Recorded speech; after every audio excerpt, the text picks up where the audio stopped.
Lauren, how was that? Yeah, really good for me. I mean, we're not troubling the leaders yet, but we've made massive strides since Burghley last year. We made big strides at badminton, but this was another step forward. It's not been a completely uphill trajectory. We've had few blips between badminton and here, but we're definitely making progress with this new approach, and it's just giving him good experience after good experience where previously he's got so nervous. So for him, I couldn't have asked a lot more. Obviously I always want him to be better, and I know how good a test he can do when he's relaxed, but in that situation right then, I think that was as good as I was going to get, so I can't be disappointed. But he's an out-and-out five-star horse, isn't he? Oh, he's amazing. I cannot wait to jump around those fences because that is what he lives to do, and he loves it so much, and he's so straight, and it's amazing to ride a horse that never doubts himself, just sees flags and is like yes. And so really looking forward to tomorrow. What do you make of that course?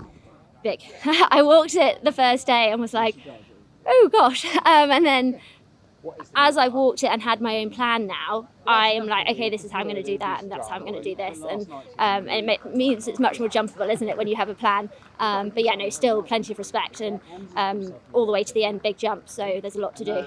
And you're something of a rarity at this level in the sense that you have a full-time job as well, don't you? Yes, yeah, I've taken all of this week off, so I had Monday off work, but it was really busy up last week. I was working quite late and trying to fit Flipper's last preparations in, so I was quite exhausted, so it was quite nice to have the Monday to pack all day rather than try to do it at 10 o'clock at night the night before. So it is a juggling act, but I love doing it this way. He's my horse, I'm in control of everything he does, and I just prepare how I want. I don't have any outside pressures, and I have to pay for that somehow, so I have my job. But is this what gets you out of bed in the morning? Yeah, oh my gosh, when he's tricky and I'm like, why am I doing this, and I get here and I think, this is what I've been waiting for. It's such an amazing atmosphere to be here all week, and I'm very lucky to have a horse that I can do it on. Finally, we noticed you've got the new Studfast studs in. Tell us about those. Yes, no, I've been using them particularly on Flipper, where he can be really tricky and he can leap around.